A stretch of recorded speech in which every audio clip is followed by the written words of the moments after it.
The Lost Crafter, written by Jeffrey 1000. Chapter 6. The Minor Major Problem. Steve wandered through the forest he had lived in. He said screw that town and attempted to find a different civilization. He had searched a 5-mile radius throughout the day. He was heading back home, having found nothing. Steve also needed wood, so he figured he could stop and get some. He pulled out his axe. Taking a deep breath, he swung his axe into the tree. It made a loud sound as it cracked into the tree. He struck it again and again repeatedly. The wood got very thin very fast. Then the tree started to sway, and then it started coming down on him. His eyes widened as he looked up, quickly rolling to his side. He watched as the tree landed where he was standing just a second ago. Why can't anything be like back at home? Steve asked no one. He walked over to the tree and began chopping it into pieces small enough for him to carry. Once he picked a piece up, it looked exactly like a log back in his world. Now he was curious. He picked a log on the side of the tree. It floated, just like back home. So everything here works differently until I interact with it, he told himself. Quickly breaking the log, he opened his inventory to check how much wood he got. 4 logs. He sighed. This was gonna be a hard night. He had figured it would be better to come out at night, because it was harder for the guards to spot him. And he had night vision potions, therefore he could see them. Even though he had night vision potions, he only had a couple, and he could only bring a few at once. Steve closed his inventory and began walking to another tree. He made it to another tree and pulled out his axe. Steve was pretty much finished chopping wood. He had gathered 23 oak logs. He made sure to chop a couple of trees in different spots, just so it wouldn't look suspicious. He had gathered a pretty decent amount of logs with ease, as no guards ran into him today. Well, time to head home, he said to himself.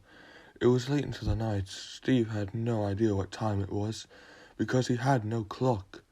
He sighed as he tried to recall which way his base was. Just then, he heard a roar, then a few screams. The roar sounded like some kind of monster, and the screams sounded like people, or ponies, young ponies.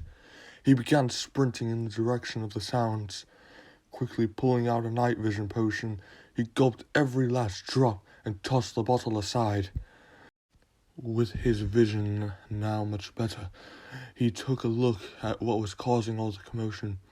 Up ahead, he could make out the outlines of 2 ponies, young, like he had expected, and one really large shadow, much bigger than his own. He pulled out his sword and ran head-on at the big creature. Steve pushed through branches that left scratches on him. Ignoring the pain, he continued to charge. He yelled out to try and divert the beast's attention to himself. It worked, and the beast looked right at him. The beast looked like a polar bear, only it was way bigger than one, and its coat was covered in stars, rather than being plain white. Steve slashed it across the face with his sword before landing right on its arm.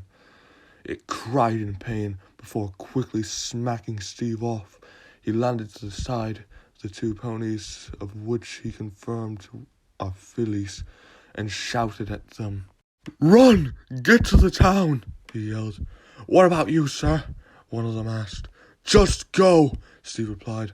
"I've dealt with worse. This is only a minor problem. Just get the hell out of here." "You don't have to tell me twice," one of them said. As he turned to run, the beast looked as if it was going to pursue them, but Steve had other ideas. "Hey, you big beast," he yelled at it. "It's just you and me. Nothing's getting in my way." The beast looked right at him. It roared and then charged at him, ready to strike. When it finally swung, Steve quickly ducked under its huge paw, before jumping and swinging at it again with his sword. This time, he struck it across its left foreleg. It grabbed its leg for a second before returning its attention to Steve. It growled at him and attempted to swing at him again.